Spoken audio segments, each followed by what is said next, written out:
Now for the Pirates here at the Heinz Museum. That is an arch, the transom from Forbes Field. Okay. The great ballpark that was once in Oakland. And where you can't forget Bill Mazeroski, the second baseman, hit that famous home run. And that made the city proud. Okay. Here you have chairs from Forbes Field. Okay. A picture from opening day at Forbes Field. Okay. Advertisements. Again, Duquesne beer, which is no longer there. Okay. Red, white, and blue for the Pirates. Okay. Before they went black and gold. This is Honus Wagner's coaching uniform. That's his plain glove. Okay. This is cool. I remember this from Three Rivers, and it is a banner that Bob Prince hung out of the broadcast booth, okay, from his broadcast booth at Three Rivers Stadium. Voice of the Pirates, Rosie Rosewell, I did not know or ever hear, although Bob Prince talked incessantly about how he was such a great sportscaster.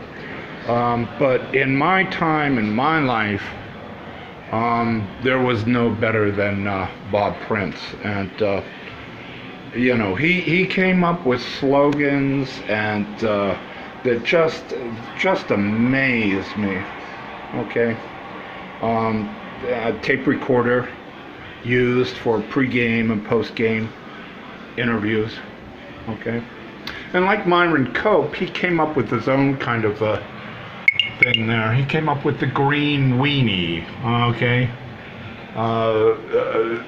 Sort of the terrible towel for the Pirates, okay?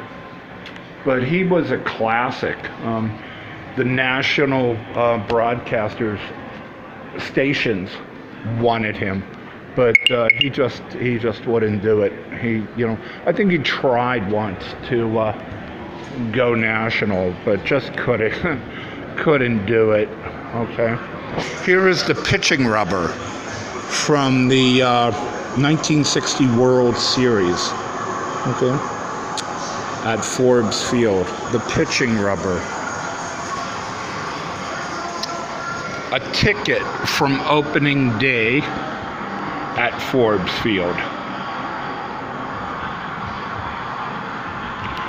Dreyfus's planner, okay, who was instrumental in starting baseball here and in the country.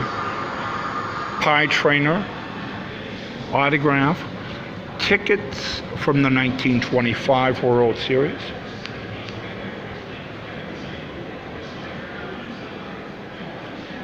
Maz.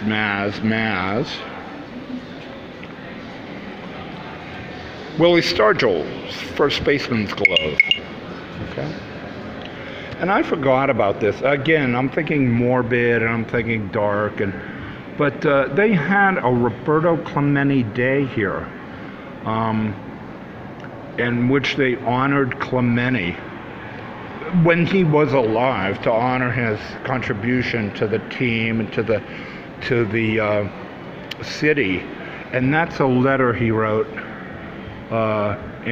thanking the ball club and the fans of Pittsburgh for honoring him and his family with such a individual and unique tribute.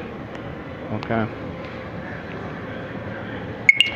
There is a museum here in Pittsburgh with just Roberto Clemente. That's his batting helmet. Okay. Baseball card. And a bust. Okay. Bronze. Bobby Bonds, started out as a pirate, if you don't remember. Okay, was a pirate first. Some current pirates, bats from some of the players through time.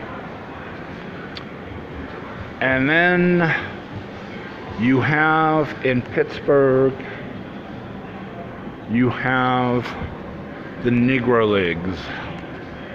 You have the Homestead Grays. Okay.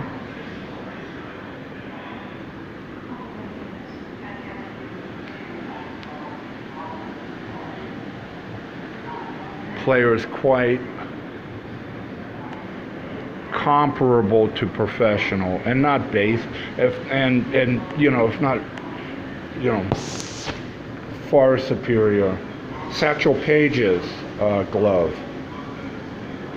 Okay. Pittsburgh Crawford, you had the Homestead Grays. Okay.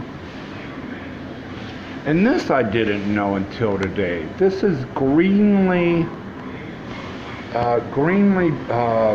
Park, Greenlee Field, and it's in the Hill District. It was in the Hill District in Pittsburgh, and it is the first stadium built by a black man for the Negro Leagues.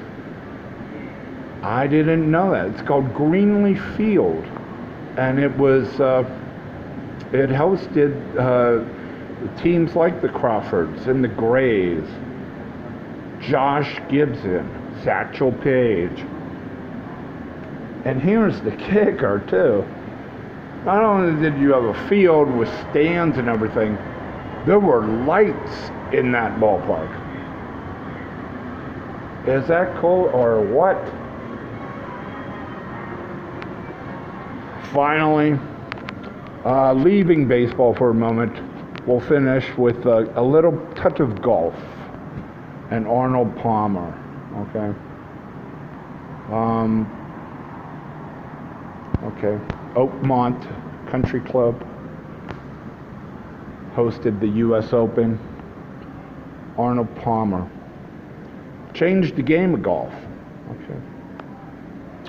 And all these are players and teams and sportsmen who played locally. We haven't even begun to talk about those who were born and raised in Pittsburgh and never played in Pittsburgh. Maybe next year the Danny Marino Museum.